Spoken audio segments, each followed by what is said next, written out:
Assalamualaikum students, I am Nimsha Sir, your on-screen chemistry instructor from tutoria.pk. Students, let's start the exercise of environmental chemistry. सबसे पहले students start करते हैं MCQs से. MCQ number 1 है students, air is polluted by toxic materials, hydrocarbons, harmful gases या D all of above. Students, it's D all of above. Which of the following gas is not a pollutant? Sulfur dioxide, carbon monoxide, carbon dioxide, nitrogen dioxide. तो students हमें पता है अच्छी तरह कि carbon dioxide is not a pollutant.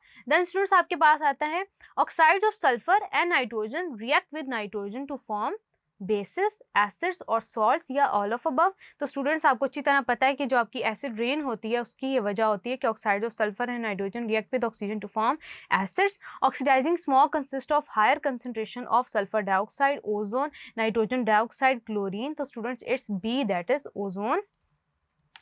Then students आगे चलते हैं, नंबर 5 डिस्कस करते हैं. Thickness of ozone is 20 to 25 kilometres, 25 to 28, 30 to 32 kilometres, 20 to 30 kilometres. तो students it's 25 to 28 kilometers. Then students, ozone is destroyed by sulfur dioxide, carbon dioxide, chlorofluorocarbons, none of above. तो students हमें अच्छी तरह पता है कि आपके पास ozone is destroyed by chlorofluorocarbons.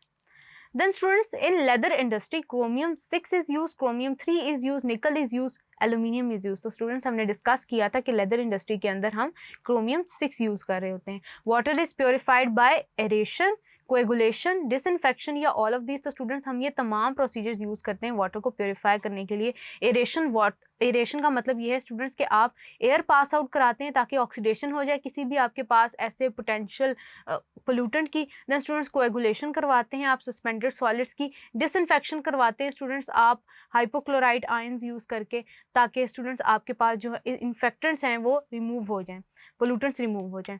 Then students आगे चलते हैं, नंबर 9 डिस्कस करते हैं. Area on earth which supports life is called as biosphere.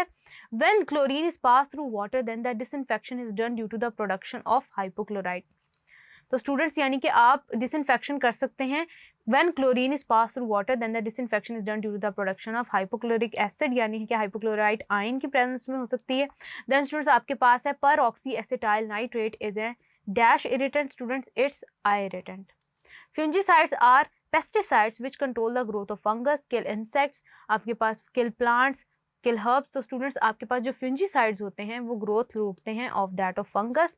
और स्टूडेंट्स याद रखिएगा कि जो इंसेक्टिसाइड्स होते हैं वो इंसेक्ट्स की ग्रोथ रोकते हैं, जो हर्बिसाइड्स होते हैं वो हर्ब्स की ग्रोथ रोकते हैं. ये तो हो गए स्टूडेंट्स हमारे पास एमसीक्यूज को डिस्कस करने के बाद आगे चलते हैं, डिस्कस करते हैं one by one short answers को. Thank you.